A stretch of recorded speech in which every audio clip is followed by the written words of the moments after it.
It's the color of sunshine, the iconic taste of summer. Sometimes it's smooth, sometimes it's crunchy, and sometimes it's spicy. It's the best friend of pretzel and sausage alike. And every now and then, it's the color of diarrhea. Mustard. Creamy or tangy, egg or oil. It's a key ingredient in salad. Its best friend is tuna and maybe potatoes. While it can make your hair smooth as a short-term conditioner, if you leave it in too long, it can also make your head smell like a fart. Mayo. It's that thick red goo that can turn your French fries into a crime scene, and a cap crusty. Some people like it chilled in the fridge. Others let it sunbathe on the kitchen counter for months. Some like it tart, others sweet. And whether you're a squirter or a dipper, everyone has their method. And even some people put it on their pizza. Ketchup. On their pizza. I do. I'm telling you right now. No. I'm a ketchup pizza person. I was waiting to tell you guys. Yes. What? Confession. You put ketchup on... Excuse me, ma'am. Yes. You put ketchup on your pizza? Listen, let me explain myself. Okay. Let me give you the origin of my ketchup pizza story first. Okay, Miss Chicago. No, Chicago pizza. I do not put ketchup on most Chicago pizzas. Okay. But that's because I eat sausage and everything now. I was a vegan for many years, as you remember, Jenny. And I learned in high school when I was not eating cheese, and even part of college when I was getting I would get cheeseless pizzas. So I wasn't getting fake cheese, and they were cheeseless. And I realized that if you just sprinkled a little ketchup on the crust, like a dipper afterwards, it was like a mouth explosion. And then if you added Frank's Red Hot, it was next level. Wait a minute. So what came on the pizza if there was no cheese? It was crust and what else? Well, sauce. And then I would get broccoli. Well, if I'm in Chicago, they would have things like broccoli and spinach and like that. But when I was in college, it was black olives and green pepper on a pizza with no cheese. Mm-hmm. True story. I would definitely consider ketchup on a pizza like that for sure. None of that sounds tasty. None of it. I needed something. So, and guess what? I did my research before I revealed this to you guys because I knew you were going to make fun of me. And ketchup on pizza is a thing for a lot of people. No. Yes, it is. It is. Oh, gross. The drama's about to end, 'cause gross. Stop asking for a friend. Taboos. Icky's what we do. Just science. Yeah, it's not so weird. Your gross out journey starts right here on Oh, Gross. So obviously we've been talking about the trifecta of condiments. Yes. And we are entering once again the holiday season where everyone has got condiments on the table or condiments in the fridge or condiments not in the fridge. So we had such a great time with our last conversation. We thought it'd be a great idea for all of us to talk more and dig into more a couple of condiment and leftover debates. Correct, girls? Yes. Let's do it. Yeah. So number one, I'm going to give another reveal here, okay? And I don't want you not to be my friend anymore. So I need to know this is a safe space. Okay. For scared. for condiment conversation. Is it a safe space? It's a safe space. Okay, it is, as long as you are not talking smack about ranch dressing, the greatest of all condiments. I would never talk smack about ranch dressing. I love a great ranch. No, so it's not that. Okay, then we're good. All right. So you know how there's been this great debate for a long time. Do you refrigerate your ketchup or not? Yes. Yes, right? I honestly did not know there was a debate because I thought you always have to refrigerate your ketchup. That's what we do in our house. Well, there is a debate. Okay. I now do refrigerate my ketchup, but I grew up in a household where my dad was a chemist and my mom grew up in a household where they refrigerated ketchup and my dad's family did not. So my dad, being a chemist, overruled my mom's refrigeration of ketchup. So I grew up with ketchup not being refrigerated in my household. Okay. So it was So did your dad have a reason, being a chemist? Was there a reason why? That's why I wanted to talk about this. Technically, because of the vinegar in it, ketchup can be left on the counter after it's open for up to 3 months. But more recently, it's not recommended. And the truth is that in 2023, the Heinz company itself came out and finally said, refrigerate your ketchup. Right? Like refrigerate your ketchup, right?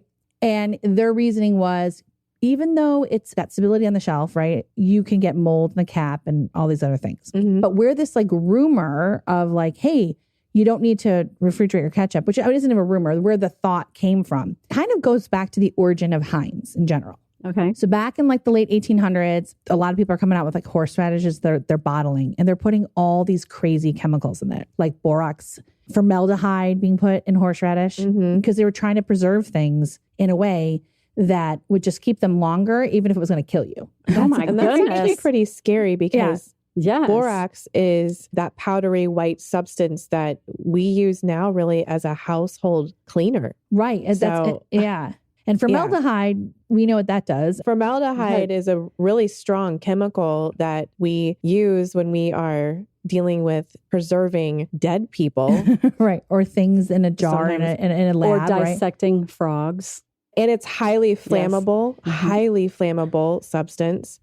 So that's scary. People were ingesting that. People were ingesting it. And what they did, a lot of the other manufacturers of like horseradish at the times, they would put it in a bottle that was not clear. So therefore you would not really know what's inside. So when Heinz came along and he was really big into food safety, right? And he wanted to do his mother's like horseradish recipe. His biggest thing was like clear bottles so you can see what's in my stuff. And that evolves later into ketchup, because ketchup was spelled a different way at the time. It was catsup, right? And he was like, well, I want to like separate myself from everyone else and have a name that people remember. But also, I'm going to have this bottle that you can see everything and know it's going to be okay. So he starts out with like sodium benzenate. Benzenate, is that right? Benzenate to like keep it preserved, and realizes that that's not good for you either, which is kind of crazy now, guys, when you think about that, because there was like a big movement in the early 1900s, like we need this out of all of our food. And it's still in our food today, which is kind of scary. Very scary, yeah. But in small amounts, obviously, is what they kind of landed on. But then he was like, I'm going to figure out how to have a ketchup that is no preservatives. So obviously, vinegar was used and all these other things, because ketchup used to be gross things like pumpkin rinds and seeds. They would dye it to make it red so that it was more attractive. And it really, it wasn't like just tomatoes and like vinegar and all that kind of stuff. So part of the marketing, I'm guessing, in the language for people for years was like, this stuff can naturally be preserved, which is not untrue. You can have a bottle of ketchup unopened for 6 months, they say, not a year, what everyone else does, right? On the shelf, and it's going to taste the same when you open it, right? Right. And I'm sure back then in shipping for 3 months or whatever it might have been, it was lasting longer. So they went with it. And I think if you look at some articles in 2007 or something in like the Today Show, Heinz is like, yeah, you don't need to, did you see that too, Jenny? You don't need to refrigerate ketchup because our preservatives are all natural, and it, not untrue, but the truth is the cap can get mold that has nothing to do with what's in the bottle, correct? It can, because of the moisture that can get in. And plus, well, there's all different types of mold that could get into it. But anytime that you are taking the cap off and putting it back on, you're risking bacteria getting in. And then again, if it gets wet, the humidity can start to mold, and you can get all sorts of microscopic organisms that will start to mold. And they actually can create really harmful toxins that give you terrible intestinal food poisoning, really. You can get really, really sick from it. Yeah, and that's uncontrollable, and that has nothing, the ketchup even itself could be all these things. Just in the cap. It could be just in the cap. But I didn't know that they're like actual acid resistant yeasts. Because you always think when you think about acid, or people will tell you when you're putting anything in vinegar, right, it's going to stay a long time. And I didn't realize that like with the cap in general, like don't matter. They're acid resistant yeast. And if it's sitting in there with the moisture, like you're saying, I said, okay. So I wonder how much mold I ingested as a child. I think you're okay. I think you're all right. If you ever had the runs after eating something, then it could have been one of those harmful microorganisms that was growing in a cap, or you never know. So it's really funny, because I think that 2007 campaign, was feeding into the fact that it was okay. So then when they came out in Heinz in like late 2023, it's like, put your ketchup in the fridge, the internet broke. It was like, Yeah, what? right. You've been lying to me. There's like 40% of people grew up thinking you don't have to put your ketchup in the fridge. So I'm saying all this in this history so that you guys realize I'm not crazy. I do have to ask if y'all have seen how you're supposed to squeeze ketchup out of the bottle No. properly. Okay, so it shows you how you are supposed to squeeze the bottle. So, most people will squeeze the bottle from the middle. Yeah. So like, it does like in this. the center. Yeah, yeah. Mm-hmm. You're not supposed to do that. You're supposed to squeeze it from the sides. And when you squeeze it, it goes. You don't have to keep squeezing it. Molly, that makes total sense because one of the things Wow. I was researching too said that Heinz's biggest thing was the way they designed the bottle to have like multiple sides. Right? So the whole time we should have been squeezing our ketchup on the side. Right. But also on the glass bottles, where it says 57. Yeah. If you have a glass bottle, you're supposed to hit where the 57 is to get your ketchup out. Wow. Wow. Who knew Yeah. that? Yeah. Oh, that's fascinating. Now, my question is, will you try ketchup on your pizza? No, I will not.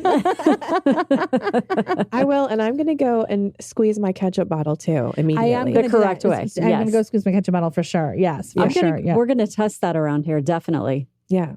I still can't get over the formaldehyde that used to be in stuff as a preservative. I mean, how great that they were able to take out all these harmful chemicals and use vinegar. This is a time when they're trying to preserve everything the best they can, and we don't have full-blown refrigeration. Speaking of refrigeration, the History Channel actually put out an interesting article about the history of leftovers and talked about how leftovers came to be about the turn of the century with the invention of the icebox or the modern refrigerator, because obviously no one could store their food really, before that.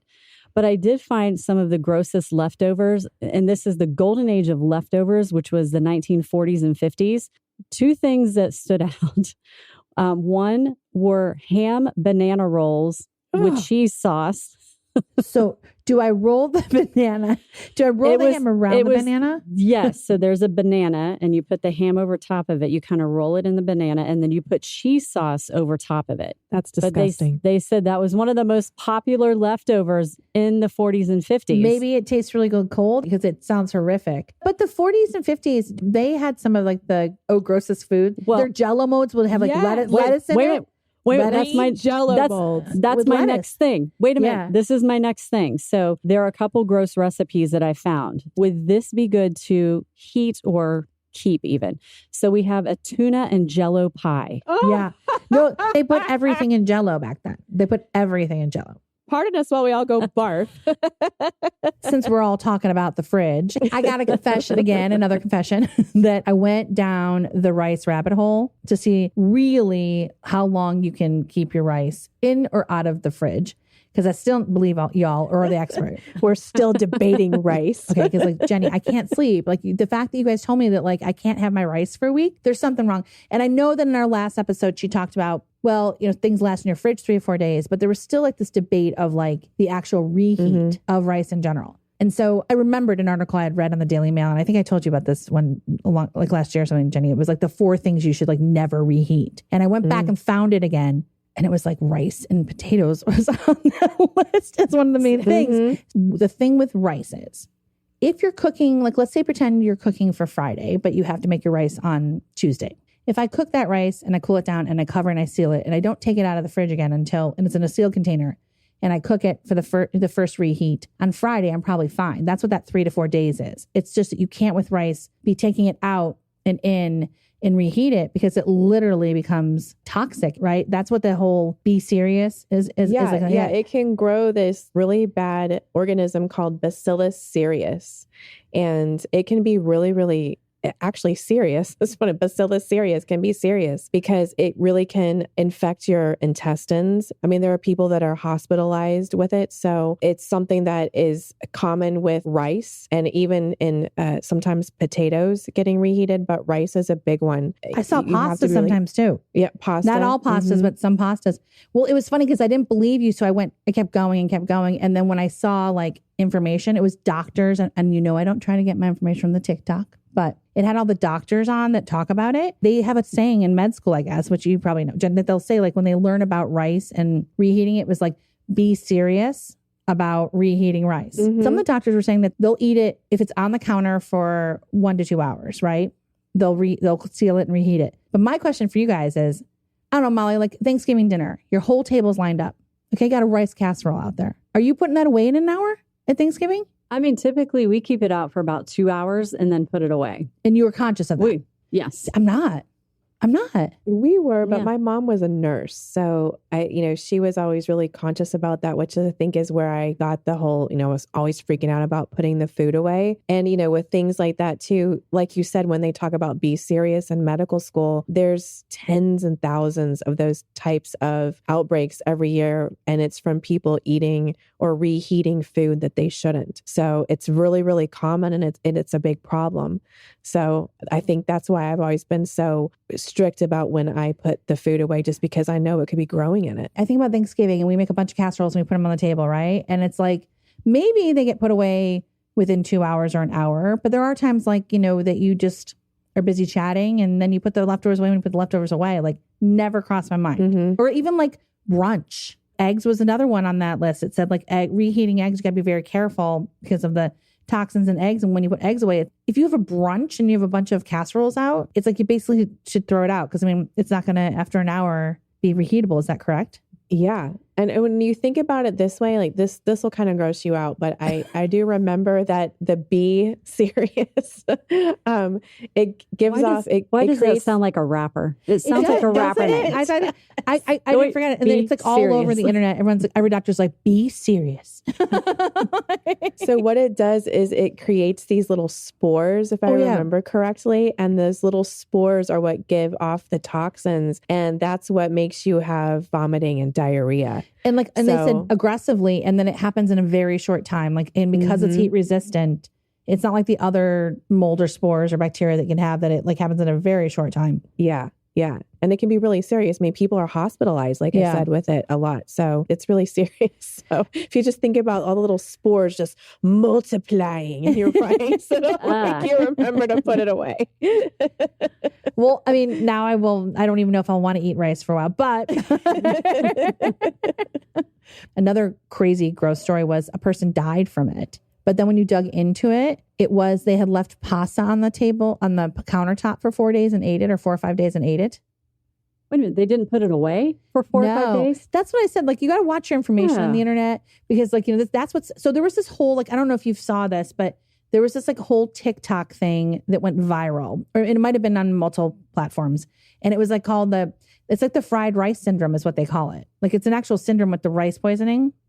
And it all became back around again because there was a story of a kid who died. Well, of course, on social media, or I think college age kid, and you don't know, when you get to the origin, when you get to it, they had eaten pasta that had been on the counter for 5 days. Oh, no. Yeah. So don't do that. I'm going to go back to pizza if anyone's ready to talk about pizza. Okay. I'm always ready to talk about pizza. Okay. It's my favorite food. Okay. Because again, I'm the kind of person, as you guys know, that I keep thinking about things, and it goes from my journalism background, and I have to but I got to find all the facts, and I got to find the 3 sources, and I got to know all these things to know it's true. So where I was stumped about pizza is I'm freaking out because what I came across to understand pizza better is that pizza too cannot be left out for more than 2 hours. And otherwise it's tossed. And it doesn't matter if it's cheese or sausage or veggie. It's toss your pizza. Okay, so I'm kind of shocked about that because pizza is a food that we will leave out for quite a while. Right. Yeah. Yes. And and it's the same thing. It's it sitting on the counter, it'll start to get bacteria. I'm thinking about college. I'm thinking about football games, right? When you watch a football, Molly, we just leave the boxes out and people just grab a slice when they want. And apparently, if it's not in the fridge after 2 hours, you're supposed to be bye. Is that right? Well, that's because the bacteria can start to grow on it in as little time as 20 minutes. So that's why the limit is kind of 2 hours, because that's when bacteria can start to grow. Okay, what is the bacteria growing on? Is it on the crust? Is it on the sauce? Is it on cheese? The meat? What is it? What is it my growing cheeseless on? Pizza with ketchup I used to eat a little safer? Yes, probably way safer. Yeah, because when you've got stuff out that can spoil, especially the meat or the sausage, that's going to grow different nitrates or microorganisms and bacteria pretty quickly. So, but if it's just the ketchup pizza, you probably can leave it out a little that vinegar is going to preserve that baby. Just sprinkle that ketchup on top while you're waiting during the game. No problemo there. I still don't, but I mean, I don't know. I feel like people do not adhere to the pizza roll. I don't think anyone does. No. And like we were talking about in our previous episode, when you have processed meats, there are more preservatives and things aren't going to spoil as quickly. But, it is still meat that's sitting out, or dairy, with cheese. Right. So that's just why you've got to be careful to not leave it out too long, because you don't know what spores, Kara, could be growing. I think sausage. In college, people woke up and were like, oh, there's a box of pizza still out. I'm going to grab that piece. I would say everyone did that. I mean, our 16-year-old Jackson still does it. I mean, he will eat pizza cold, hot, whatever, been in the fridge, not been in the fridge. We've all done it. Yeah. We've all done it. Yeah, that was only 2 hours. But have y'all seen, speaking of pizza, have you seen Nightmare on Elm Street Part 4? No. Speaking of pizza. I'm scared. I don't know. Well, y'all know I love scary movies. So yes. It kind of, when we're talking about pizza, so it kind of reminded me of that movie. And in the movie, Freddie is at a pizza place, and one of the main characters goes in, and she goes to order a pizza. Well, Freddie had already sliced and diced and put body parts in the pizza. So when she orders the pizza, there are like little tiny faces looking up out of the pizza. Yes, I think I remember this. And isn't someone trapped in a sausage? Yes, it's in a meatball. Yes. No, it's in a meatball. Yes, and Freddie like puts one of his little knives in it and picks one of the little meatballs up, and he says, "Well, you little meatball, I love soul food." I love Freddie. Why were we always rooting for Freddie? I always wanted Freddie. Oh my gosh, I totally remember. I feel like I think I can picture like the guy trapped in the whatever the meat was. Mm-hmm. Well, that's hilarious. I mean, we can find we the have clip, to watch it definitely. again. Yeah, we can find the clip. Yeah, we have to find the clip, put it on the internet, because I think vaguely I remember, watching Nightmare on Elm Street 4, but I mean, it's been so long. That's hysterical. I bet you that was that pizza left on the counter a long time? Is that what was going on? I don't know. It may have been. Those little heads were growing spores. But I think it's funny that like everyone's, you guys are so diligent about potatoes and rice, but you're like, no, pizza's fine. I can eat it for 3 days on the counter. That's all right. But I guess it's also the level of toxins, like what could be in it. Because even spinach was on that do not reheat list. And I remember Brian had cancer. We were very conscientious about reheating spinach because the nitrates, like if it's heated, like a reheat can, trigger other carcinogens, right? Is that correct, Jenny? Like in the actual spinach? It is. And nitrates are also important in some food, but in spinach, when you're reheating it, you're getting, nitrates that are growing at a dangerous rate, that are dangerous for you and will cause all sorts of horrible intestinal issues. And they can be very dangerous and carcinogenic even. Yeah. So they can be very dangerous. Yeah. And we love spinach, but like that was another thing I always remember. I have lots of friends who will not reheat spinach, or they reheat spinach cautiously and however they're doing it, like, and making sure. Which I thought was kind of fascinating too. Well, and it's funny because I have friends, and I'm thinking about it, like one of my really good friends, Legion, is Chinese, and I've talked about her a lot, and she, her. She will literally not, when she reheats food, she's like, gotta be piping hot. If it's not piping hot, and she even like if it's in the microwave, like making sure, I think a lot of us forget that, like in the microwave even, make sure that the center and the outside are all piping hot, because with microwaves, you never know if it's even or not. Right. And that's a big thing too. And, especially if kids are hungry, they want it fast, and whatever you're, doing to kind of know to like, hey, check all the areas to make sure it's all even and reheating evenly. Oh, what another interesting thing though, I think, because I think we have to be practical. We can't be telling people like, hear all these, gross horror stories about food. It's just like to know more, right? And it's also kind of funny, you know what I mean, that there's spores and everything that we eat. No.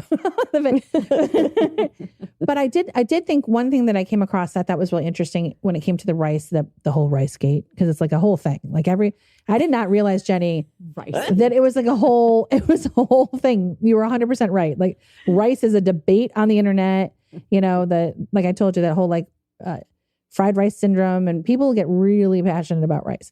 Mm-hmm. The one thing I did come across that I thought was interesting, and also a really good solve to some of these things we're talking about, because when we were talking to our food expert, Katie, the other day, and she was saying you got to let it cool down and making sure all the temperatures are right before you refrigerate, is really being conscious. If you are doing food prep for multiple days, smaller portions in smaller containers that are going to stay sealed, that you're not opening until that day. So when someone tells us it's 3 to 4 days in the fridge, you can't have a big lasagna pan of whatever you made and keep using it for 3 to 4 days in and out, because that's going to make it at risk for bacteria or anything else. But if you have individual portions that are sealed and follow those rules and follow, like, you know, the cooling off temperature, you can prep your food and have multiple days of food. Definitely. That's definitely smart. And you can also use the freezer, you know, too. Or the freezer. Yep. Yep. Yeah. So it's not like, you know, oh my gosh, you know, because everyone's probably like, I am still alive and I've eaten 5-day egg casserole. But do you remember how your poops were? No. Right. I mean, this Christmas, when I talk to my mom, I'll be like, wait, we're going to have to make mini casseroles, because we make like a big casserole for breakfast, like 2 different ones, you know, then it goes in the fridge and you're all excited. And sometimes people eat that casserole cold the next morning. Yeah. I mean, we did that last year. We would heat up, you know, some of the casseroles for a week or eat them cold, because when you smell it and you're trying to heat up plates for people, you're like, oh, let me just have a bite of that, because it's so good. Right. Yeah. Right. And it's just that one time, the thing is, you don't know if anything's in there or not. And you just don't want, you know, the odds of it happening all the time isn't necessarily statistically that probable. But you don't want to be the one time that you're the person who ate the killer pasta. Right. And you can't smell it either. Rice. Sometimes it's like invisible. You don't know that it's there. Yeah. So that's why, you know, it is important to have food safety. And especially if you have your family over, or you have small kids, or, you know, elderly parents, you definitely want to be sure that you're following those safety guidelines, because they're definitely more susceptible to, you know, that type of stuff really more negatively, more harshly impacting them. Okay, I just have one more question. Wait a minute. Are we sure? It's just one more question, Kara. Are we sure? I'm very inquisitive. Me too. I can't say that. Condiment wise, honey is like a condiment, right? Can it really last a long time? Do those crunchy crystals mean anything? They don't. That's what's so crazy about honey. So honey does not go bad. Okay. Which I didn't know that before. Honey does not go bad. It has a low water content. Now, I mean, of course, if you take the lid off, just like with everything else we've been talking about, you want to be careful not to get moisture under the lid and the cap. But honey has a low water content, and it has high acidity. And there are enzymes that produce hydrogen peroxide and make it inhospitable, so unattractive to bacteria and other nasty little microorganisms. And I did not know this either, but honey was used as a wound treatment. I did know that. In ancient times, because of the antimicrobial properties it has. So honey does not go bad. And even the little crystals, doesn't mean anything. You can crunch them. In fact, some people like that stuff. What about if it turns different color, or it's, you know, cloudy? Does that change anything? No. I mean, it just, from what I understand, is you just want to make sure that, you know, you're not having issues from the cap or getting moisture under the cap, that the mold can get down around, you know, on the jar or on the cap. But otherwise, no. It can change its color and you know, the cloudiness and get the crystals, but it doesn't go bad. That's good to know. That's good. Because I'm always thinking, like, that's another thing in my house that stays around a long time. It's Same. Like, especially Manuka honey, because it's so expensive. Yes. Yeah. Yes. You're not using great it for often. allergies. There's so many great things that honey can do. So, and you know, people will buy honey that is akin to their region where they live. Yeah, local bees must be better. Yeah. It will really help with allergies, but honey has so many great properties and is so healing. Fascinating. And also with honey too, you want to make sure that you're not using dirty utensils again, because that's where you can introduce bacteria. But if you're just squeezing it out of this little cap and you're keeping the cap clean and all of that, then your honey can stay around forever. I wonder if you squeeze the honey, if it's the same thing like the ketchup bottle. Like, should you squeeze it on the sides or in the middle? Let's do a taste We're gonna have test. to test it. We'll have to squeeze all our. Let's have a bottle squeeze night. Where we Squeeze test. Squeeze It'll be a fun lab experiment. Totally squeeze. Yeah, totally will. Well, is peanut butter, like when you were saying this about the spoon and utensils, I always worry about that with peanut butter because I feel like people have this tendency with peanut butter that they like, whoever they are, they're sticking the spoon in the jar for the kids and they're putting it there and then they're taking it with their mouth and they're licking the spoon and they're going back in, right? Or they're and putting, fruits and things like that in the peanut butter, like if someone is cutting a banana or cutting something, they'll put that kind of stuff down into the peanut butter because they're just dipping. But that's when you can introduce, nasty things into your peanut butter jar. Yeah. No, you can't do that. No. I think about it all the time. I'm always like, Brian, take the peanut butter spoon out of your mouth or put it right in the sink. Right. Because also like the kids too, like they could be with strawberry jam or something like you were saying, and then try to go back in, and I'm like, oh, now you got other things that can grow fuzz, as we know, because we know about strawberries and blueberries and their spore love. Yes, all their spore love. Now, if y'all have hiccups, a teaspoon of peanut butter will take care of those. Oh. I knew about the water glass if you bend over. I've done that, but I never knew that about peanut butter. Teaspoon of peanut butter. That's the only thing that works for me when I have hiccups. The only thing. I'm going to do that next time. That's fun. Yeah. Just a teaspoon of peanut butter makes your hiccups go away. In all this conversation, just kind of wrap it up, I think one of the things is really funny. So my whole life, I've never, ever wanted to eat fish the next day. I think a lot of people feel that way. They're like, we can't eat fish, right?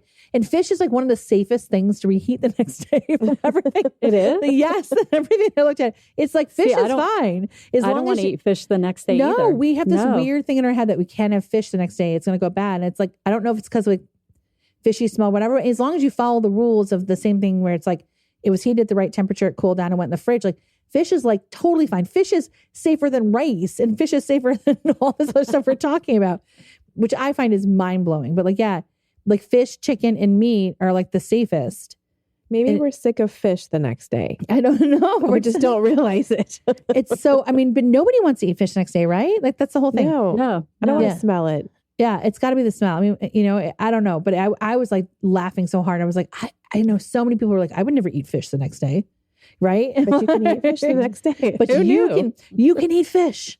So that was, I just had a, in our wrap up say like, I just want everyone to know you can eat fish the next day. Whether you want to or not is up to you. But we've learned so many things this episode. I think we should kind of like summarize everything and give a little takeaways. What do you think, Jenny? I think we should. So let's start with avoiding the danger zone. Danger zone. The danger zone. The danger zone for bacterial growth is between 40 degrees Fahrenheit and 140 degrees, which is 4 degrees Celsius and 60 degrees Celsius. So don't leave reheated food sitting at room temperature for too long. Once reheated, food should be eaten immediately.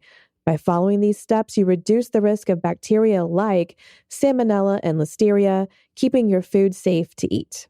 So just to be clear, because I like clarity, your fridge therefore should be set at what temperature too? Below 40 then?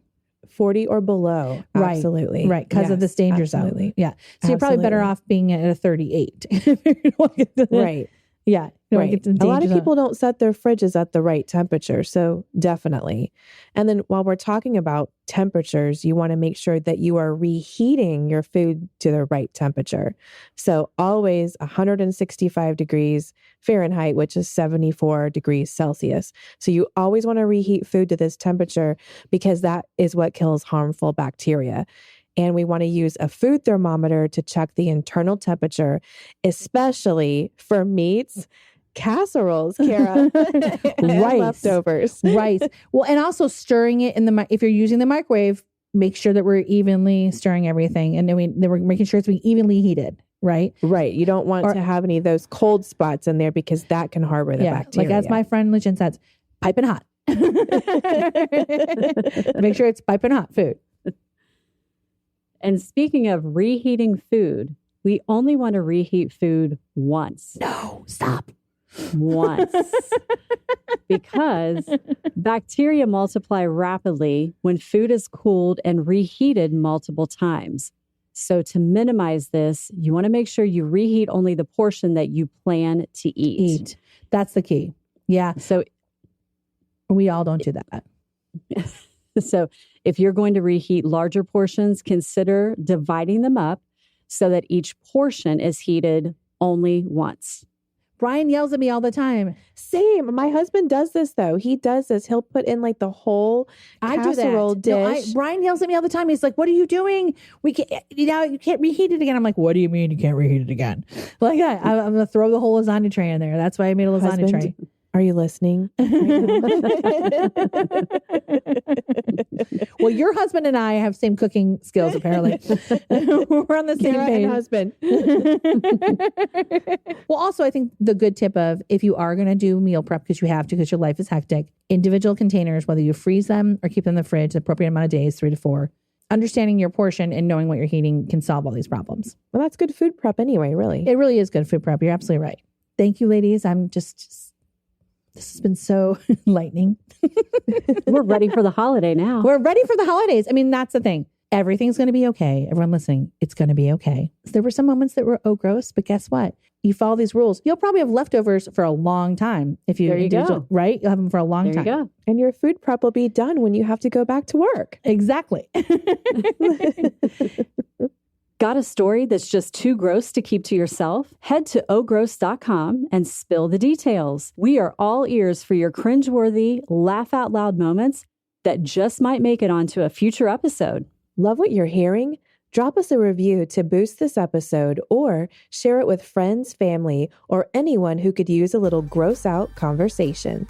Already scrolling? Follow us at It's Oh Gross on Instagram, Facebook, X, TikTok, and YouTube to stay updated on all things Oh Gross. Oh, gross. That drama's about to end, 'cause gross. Stop asking for a friend, taboos. Icky's what we do. Psoriasis, podiatrist, and pinworms too. It's so gross. No need for strife, because gross. Life is part of life. It's just science. Yeah, it's not so weird. We got the facts, nothing to fear. Oh, gross. It's just science, no, it's not weird. It's just science, nothing to fear. It's just science, so wipe those tears. It's boogers